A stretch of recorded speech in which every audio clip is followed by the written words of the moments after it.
Bonjour, bienvenue à Comment trouver la règle d'une fonction affine en 5 étapes et phrases magiques. Donc, j'ai une table de valeurs, je vérifie quel type de fonction est-ce que j'ai à faire. Est-ce que le produit des valeurs liées est constant? Est-ce que moins 1 fois 6 c'est égal à 2 fois 0? Non, ce n'est pas une fonction inverse. Est-ce que le rapport des valeurs liées est constant? Est-ce que 6 divisé par moins 1 c'est égal à 0 divisé par 2? Non plus, ce n'est pas une fonction linéaire.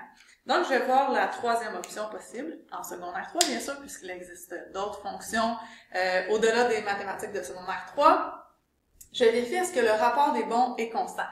Donc, je vais aller, premièrement, calculer les bons. De 6 à 0, j'ai une différence de 6, donc le bon est de moins 6. De 0 à moins 2, mon bon est de moins 2. Et de moins 2 à moins 6, mon bon est de moins 4. Je fais la même chose pour les x. Donc, de moins 1 à 2, j'ai un bon de plus 3. De 2 à 3, j'ai un bon de plus 1. Et de 3 à 5, j'ai un bon de plus 2. Et maintenant, je vérifie le rapport des bons. Toujours en prenant le y au numérateur. Est-ce que moins 6 divisé par 3, c'est égal à moins 2 divisé par 1? Est-ce que c'est égal à moins 4 divisé par 2? Moins 6 divisé par 3, pardon, c'est égal à moins 2. Moins 2 divisé par 1, c'est égal à moins 2. Et moins 4 divisé par 2, c'est égal à moins 2. Donc, oui, le rapport des bons est constant. Donc, le taux de variation est constant. La phrase magique,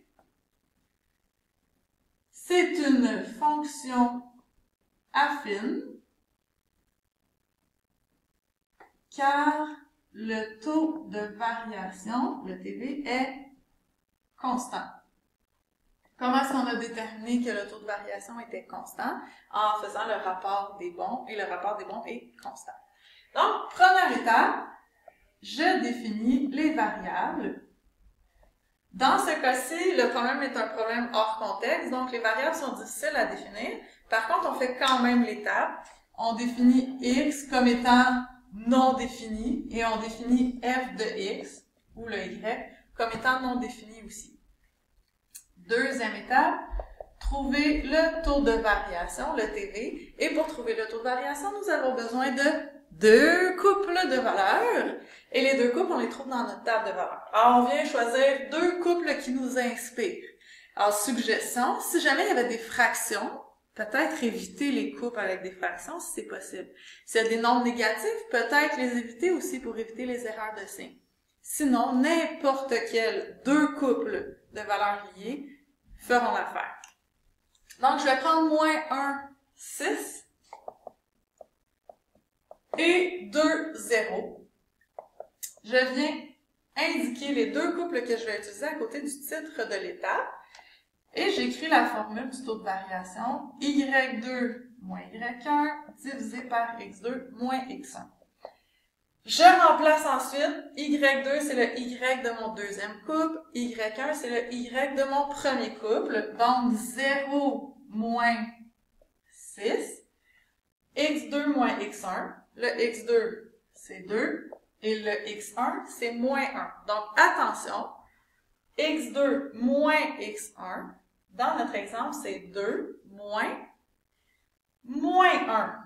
Donc il y a un moins. Il faut faire attention. Je fais le calcul. 0 moins 6, ça donne moins 6.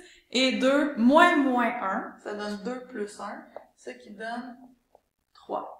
Moins 6 divisé par 3, moins 2.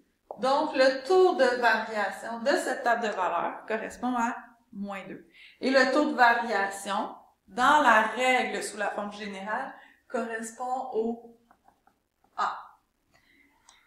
Troisième étape, la valeur initiale.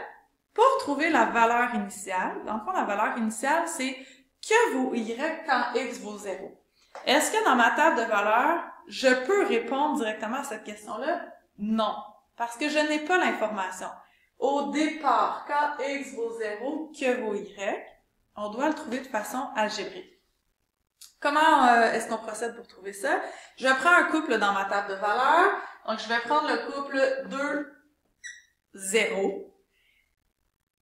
Et je remplace tout ce que je connais jusqu'à maintenant. C'est-à-dire que ma règle sous la forme générale, c'est y ou f de x qui est égal à ax plus b. Je remplace f de x par la valeur de la variable dépendante, puisque, parenthèse, f de x, c'est le y. Donc, je remplace f de x par 0.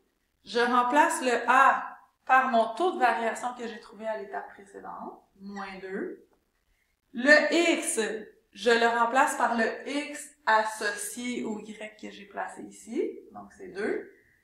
Et le b, c'est la valeur inconnue que je cherche.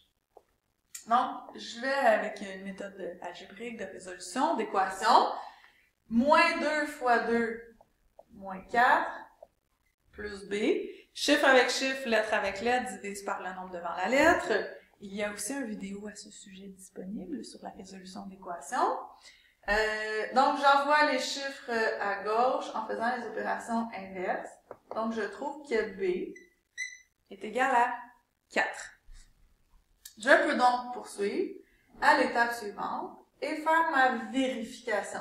Est-ce que ce que j'ai trouvé jusqu'à maintenant, ça concorde avec la table de valeurs qu'on m'a donnée au début? Alors, pour vérifier, je prends un autre couple de valeurs, si possible. Alors ici, j'aurais envie de prendre 5 moins 6. Et je remplace tout ce que j'ai trouvé. Donc, pour l'instant, la règle serait f de x qui est égal à moins 2x plus 4. Donc, je valide cette règle en remplaçant f de x par moins 6, en remplaçant x par 5, et je vérifie, est-ce que l'égalité est respectée? Est-ce que moins 6 est égal à moins 10 plus 4? Moins 6 est égal à moins 6. C'est parfait. J'ai trouvé la règle. Donc, à l'étape 5, je donne la règle de la fonction. Et la règle ici, f de x est égal à moins 2x plus 4. À quoi sert cette règle? Trouver des informations manquantes. Par exemple, si je veux savoir quand x vaut moins 100, que vaut le f de x, alors je remplace x par la valeur. Si je connais le f de x et que je cherche le x, je fais la même chose. Et par des manipulations algébriques, je viendrai trouver la valeur manquante. Donc voilà, pour trouver la règle d'une fonction affine. Une fonction affine et une fonction linéaire, c'est la même chose, à une différence près. Dans une fonction linéaire, la valeur initiale est toujours égale à 0. Alors, dans un problème, si tu fais une fonction affine, et que tu fais les démarches pour trouver la règle d'une fonction affine, et que tu trouves à l'étape 3 que le b est égal à 0, ça veut donc dire que tu avais une fonction linéaire. Et là, tu pourrais aller modifier et dire que c'était une fonction linéaire et continuer tes démarches de la même façon. Alors, voilà pour comment trouver la règle d'une fonction affine en 5 étapes, plus la phrase magique.